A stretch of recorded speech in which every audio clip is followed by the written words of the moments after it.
second time when we go to the Airbnb and we need to cancel. The first time it was in Philippines. This time we came and again it was like extremely dirty, like nasty in the flat, and we are sitting in the Starbucks trying to find where to sleep this night, like the Christmas night.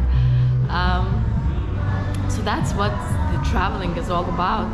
It's not only swimming with sharks and I don't know, climbing the mountains and seeing all the amazing cultures and people.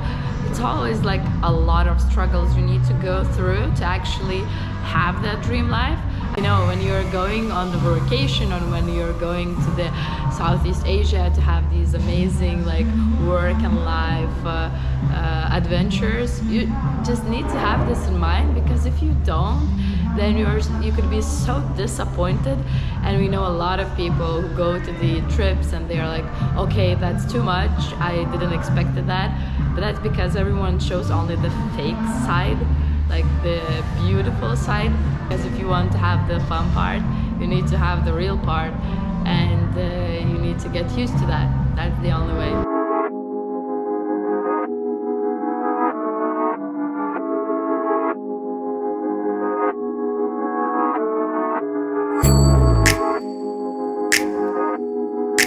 We were sitting in Starbucks with Mantas and thinking, we are so tired.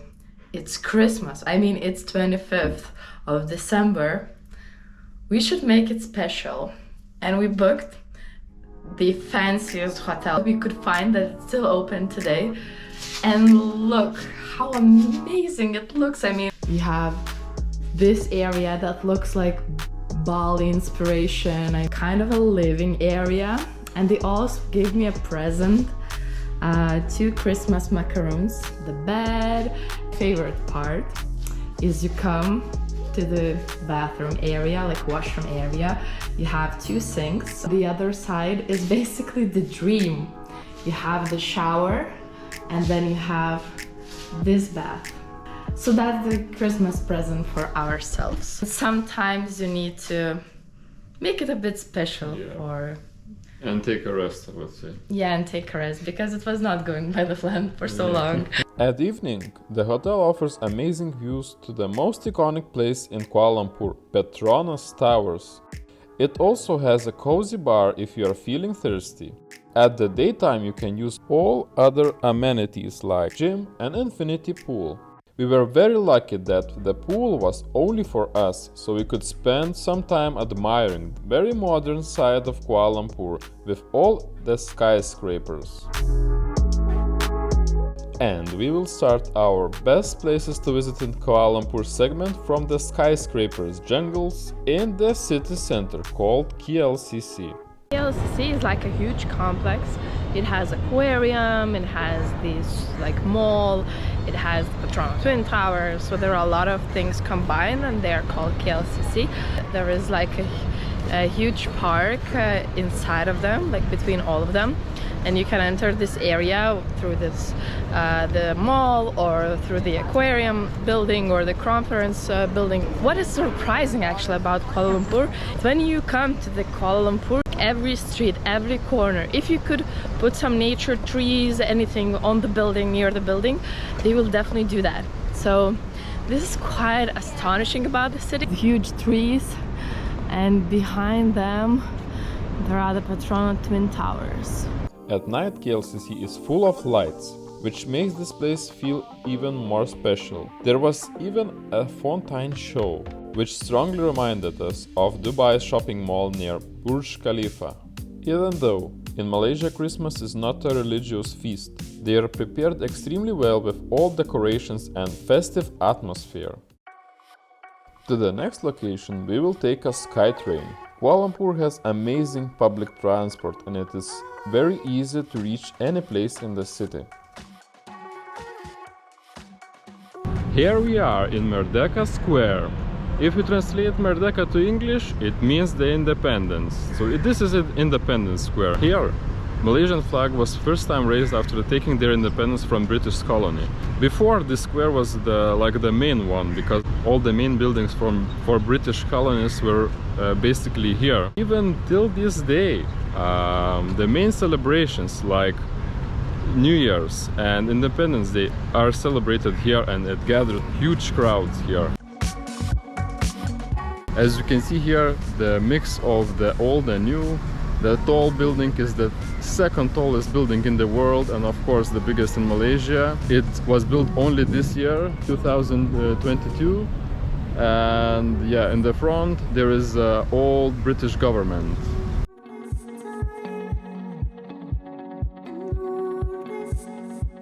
This is a very nice place to just walk around and get familiar with Malaysia history. This complex is really huge and has a lot of sites like squares, building, also some art pieces.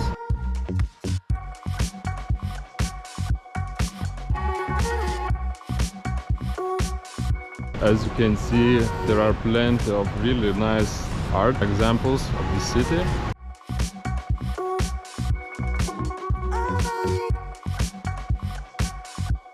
And as you can see right now behind me is one of the oldest mosques in Kuala Lumpur. If you take a closer look, it looks somehow similar to the British colonies building in the square. And you would be right, because the same architect was architecting this building and the government building. We just hired a taxi and we are heading to one of the most famous places in Kuala Lumpur, Batu Caves. You could think that's something very far from the city, especially when you're looking at the photos, but actually you just go through like a big road and here you are.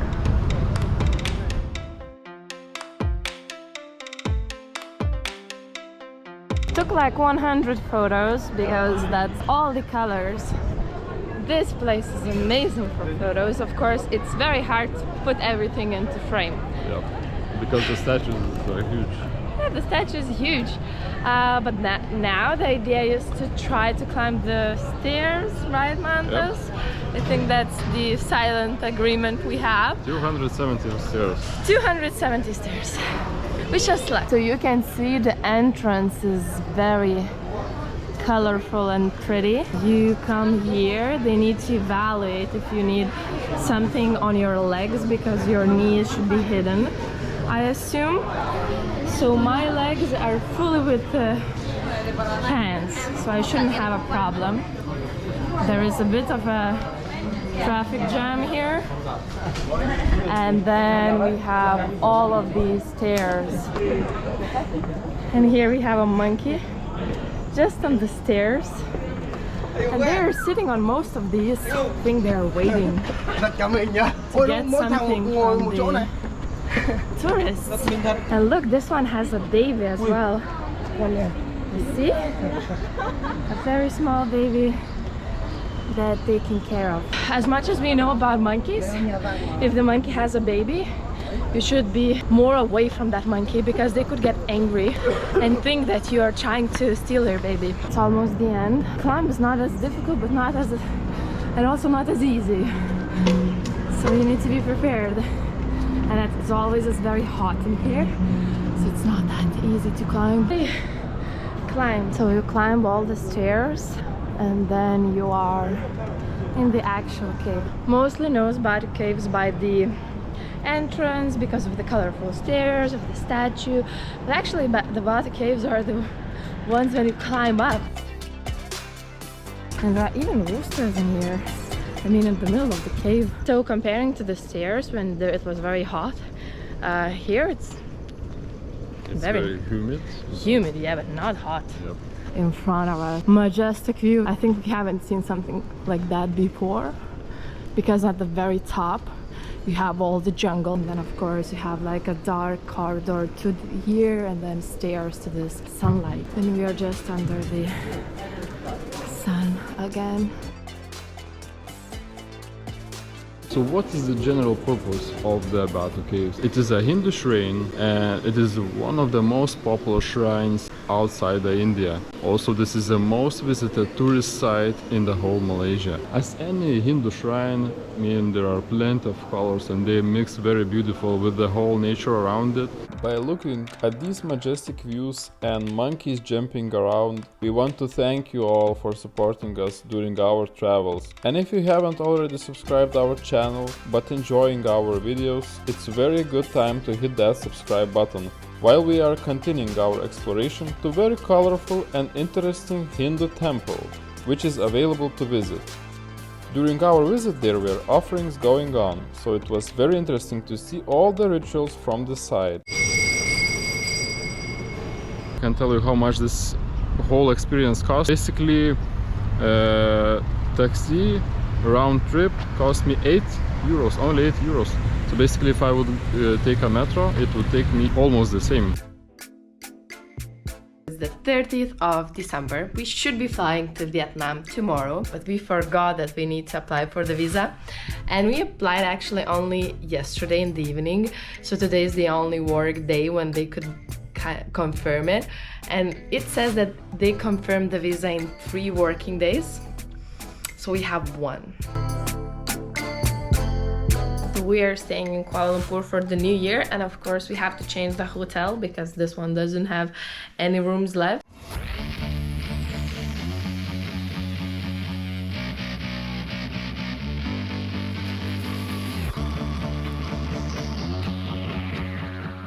Quick tour here.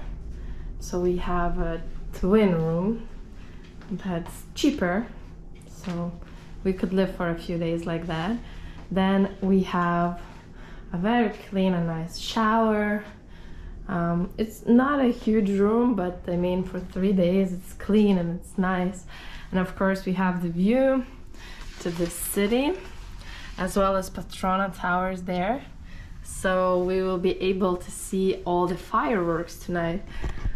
What is a huge advantage having in mind that it's New Year's Eve. So for the last day of the year, the plan right now is to check the hotel if it has gym, then take the taxi to the city for the lunch in the KLCC and prepare for the evening for the New Year's.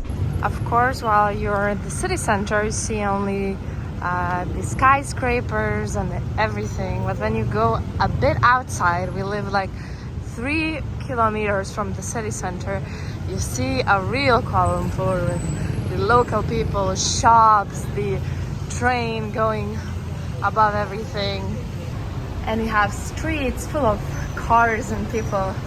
Now it's more lively, what you actually expect from the Southeast Asia. And then you have all the skyscrapers. We were just walking there in these local streets, and 10 steps later we are next to the pavilion for all the fancy ads, and it's like a small Times Square. After having lunch, we bought some champagne from the mall and headed back to our hotel. Sadly, we heard that there will be almost no fireworks, but we are still hoping for something. So 10 minutes till the new year. What we have, I mean, the sky is very clear, so if there will be any fireworks, we will definitely see them. I think the lights on the Patrona Tower means that there is a countdown. So apparently it's already the New Year's.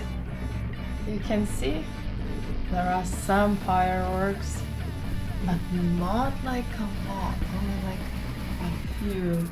Happy New Year, everybody! We wish you that you would never stop exploring, and we hope that you liked our video. So let's meet in the next episode.